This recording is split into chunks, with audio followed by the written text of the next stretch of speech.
Welcome to our Cleancast today. Thanks for joining us. Today is some thoughts to ponder, part 2. But before I do that, I want to wish everybody a happy Labor Day. This is September the 4th, 2017.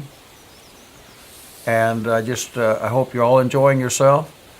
Hopefully, even though you may not be checking your email today, maybe you'll check it tomorrow and listen to the last 10 of my 20 Zig Ziglar words of wisdom.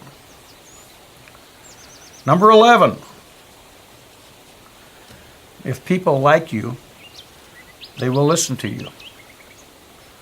But if they trust you, they will do business with you. Isn't that relationships again? You know, we can have all of the computers, we can have all the electronics, you name it. You can have all the dinners, receptions. But if you have the right relationship, they'll buy from you. If they trust you, they'll buy from you. Number 12. Ability can take you to the top. But it takes character to keep you there. Ability can take you to the top, but it takes character to keep you there. How many people have we seen in recent years? Business people, and I'm thinking of politicians in the courthouses, in the House and Senate in Washington that have actually ended up in prison. You know, they won all their elections, got everybody baffled and everybody excited about them, and they went to do their political thing in D.C., and what happened? Some of them are serving time now. Some of them are about to. So, you know, their ability got them there. They were a smooth talker, smooth operator. Everybody believed them, but they didn't have the character to keep them there, did they? They were dishonest people in a variety of ways. And I know that you can think of business people who have taken people's money through business investments and things like that they just didn't have the character, and they've ended up in jail as well. Here's one that I really like because it fits so many people that I know. This is number 13. Some people find fault like there's a reward for it. Some people find fault like there is a reward for it. I read that one way back when, and I thought, boy, isn't that the truth? I've got some relatives like that.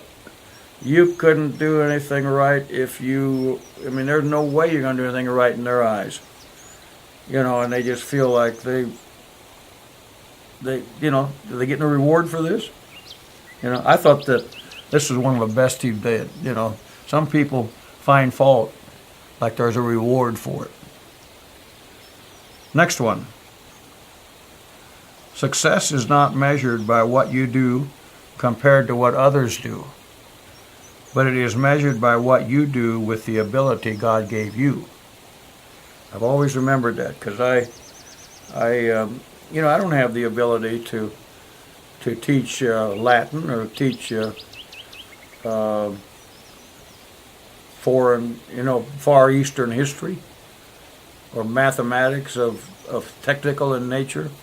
I certainly don't know how to work on electrical stuff with my house. Does that make me a failure? No. Because I think I'm pretty darn good at what I do in the abilities I have in this industry. And I need to make sure I utilize those, right? Am I successful with the ability that God gave me this way? I can't say, look at Joe, he's a great teacher of history of Far Eastern world. I'm a failure because all I do is I'm in the building service contracting industry. Well, let me tell you something. He can't clean buildings like I can, and I can't teach history like he can. I remember when I was just a puppy in the business, going to Georgia Tech University down in Atlanta, and they had a course down there on becoming an operations manager in the building service contracting, or back then they called it the contract cleaning industry, which we still do. But I remember the professor that was teaching that. He tried to right away, because we had some people in there that were just thinking about becoming in this industry. And so he right away on Monday morning squelched the idea that this was not a good industry. He said, I'm going to tell you something. I don't know, I may be good at what I'm going to do this week. You're going to judge that. But he said, the one person and persons the people that I want to make sure that I'm happy with, that are happy with me, is the people that clean my house for me, and clean my windows for me, and the person that picks up my garbage once a week. To me, those are the most important people. Because he said, have you ever seen a whole street full of garbage? Have you ever seen a house that's never been cleaned in 6 weeks? And he was right, wasn't he? See, we're in an industry that's tremendously needed, and people chuckle about it. But I know some people that have done very well in this industry. It's because they have the character to continue on. They didn't only have the ability, they also had the character. So, again, they had their ability, they used their ability and went up the ladder. Number 15. Don't be distracted or disturbed by criticism. Remember, the only taste of success some people have is when they take a little bite out of you. How about that? Don't be disturbed or distracted by criticism. Remember, the only taste of success some people have is when they take a bite out of you. You just keep on going upstream from everybody else. I like this one, number 16. Remember, there is plenty of room at the top, but not enough to sit down. You sit down and you'll be going back down the ladder. Yeah. Number 17. The price of success is much lower than the price of failure. Important one. Think about that. You have to make sacrifices to get ahead. And sometimes it isn't pleasant, but the alternative would be to, not be working at all. I recall talking to a gentleman a while back who worked for a company that basically shut down at Christmas time.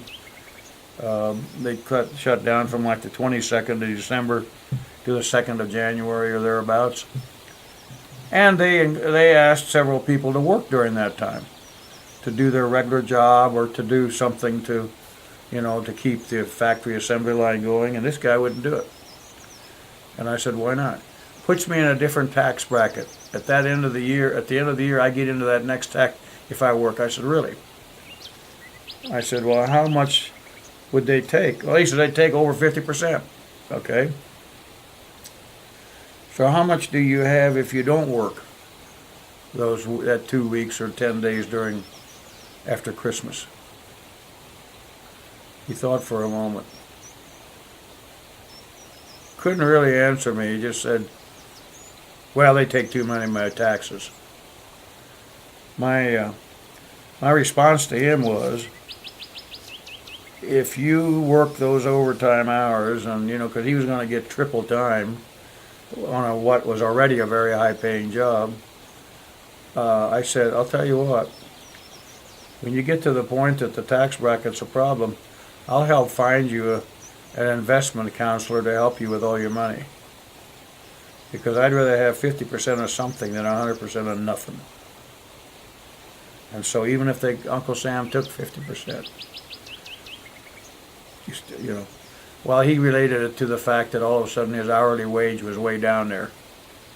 Oh, really? Well, that was triple time. So you still were basically netting out 1.5 times. So to me, it's a pretty good job. But anyway, the price of success is much lower than the price of failure. Number 18, be helpful. When you see someone without a smile, give them yours. And that goes along with also just the way you phrase things. You know, those of you that have met me know that when you say, Dick, how you doing? I'll say, wonderful, but I'm getting better. And that's opposed to somebody saying, all right, I guess, considering. I have a close relative that's that way. She either say, how you doing? All right, considering. And I used to ask her what, considering what, and she would tell me. And we'd almost have to be there for breakfast, you know, so I don't ask anymore, considering what. I just say, oh, that's too bad. And I smile at her and say, well, I'm doing well. 19, you don't drown by falling in water. You only drown if you stay there. You don't drown by falling in water. You only drown if you stay there. It's like, you know, you can have some reverses in business or even in your personal life.